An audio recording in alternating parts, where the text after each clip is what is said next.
Thank you, Ishwinder. Welcome to the hackathon, welcome to the pre-hackathon workshop. I just wanted to give you all a briefing on the smallholder agricultural sector in Asia to help you understand some of the context so that you can put solutions together at the hackathon that really meet the needs of smallholder farmers. There are about 420 million small farms in Asia, or about 100 million of those are in Southeast Asia.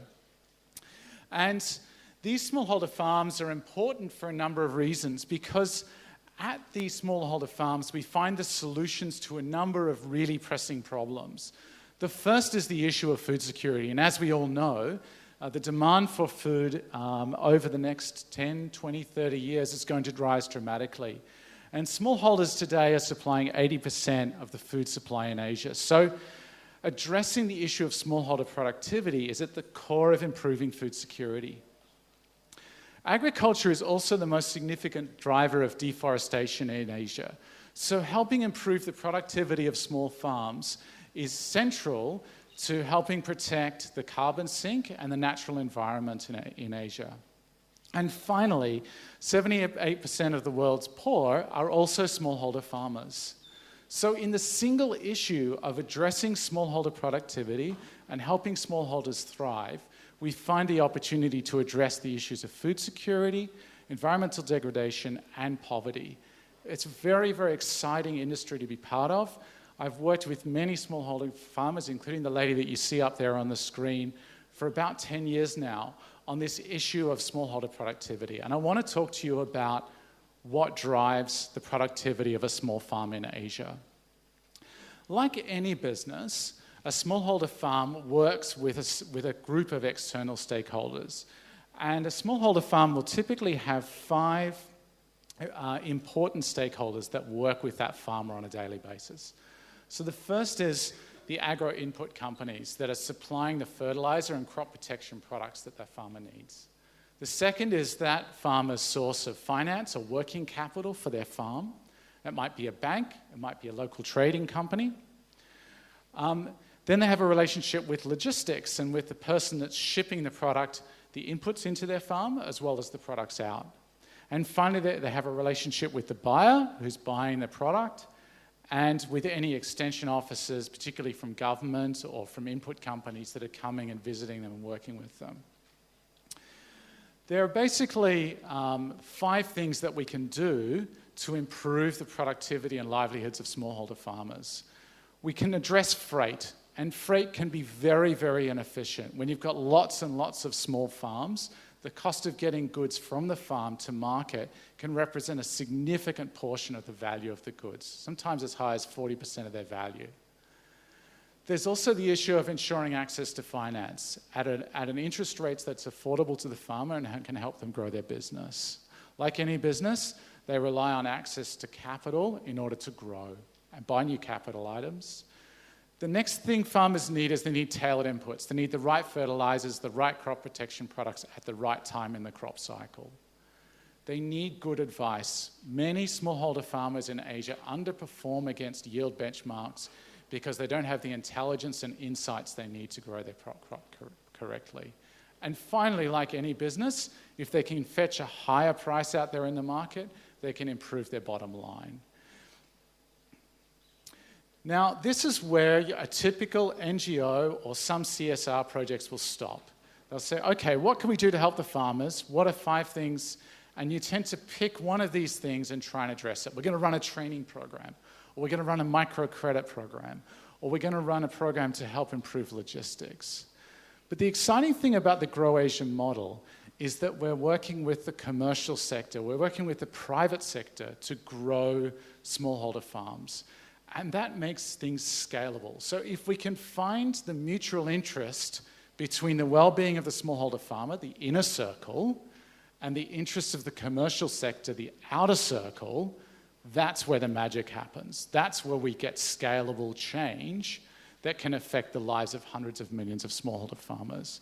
So when we talk about improving freight, we need to think about what are the business needs of a logistic company, such as making sure that their trucks are always full. When we're talking about improving access to finance, we need to be thinking, how can we help the bank lower its acquisition costs and lower its risks? When we're talking about getting tailored inputs to farmers, we want to make sure that those input companies are getting improved sales as a result. When we're talking about providing advice, we want to do it more effectively and more cheaply so that we can provide advice to large numbers of farmers. It's not just about doing what's right for farmers or what helps farmers. It's about finding the intersection between what's good for companies so that they can grow while at the same time providing an outcome for the smallholder. What I want to argue tonight is that data is at the intersection of making this happen, okay?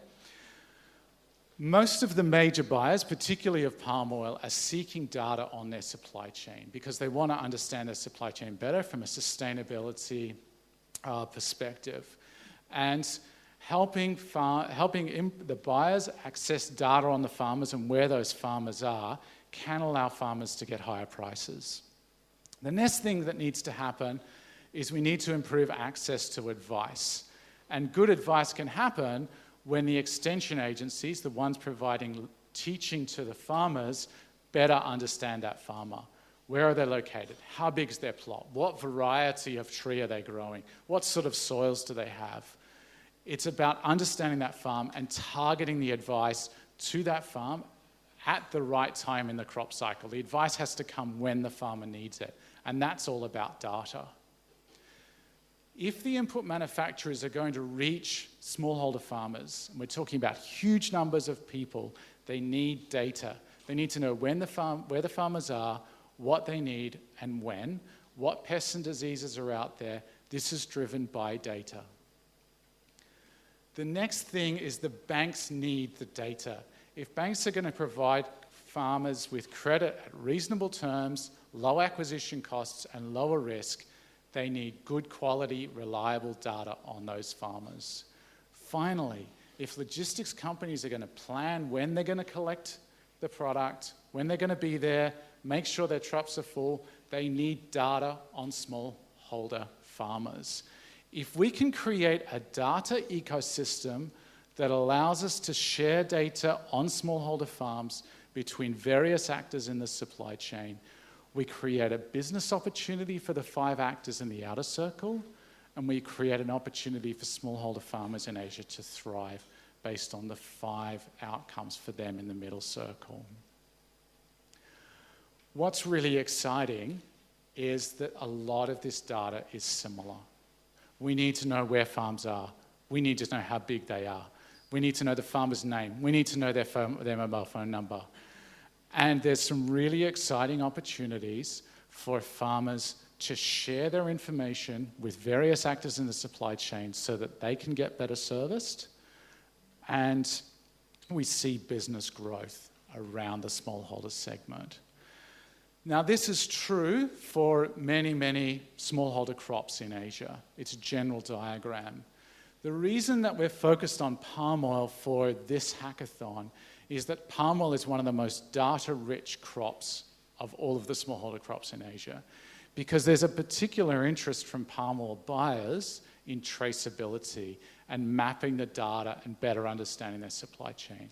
We see palm oil as the testing ground, the first crop where we're likely to see this data ecosystem develop.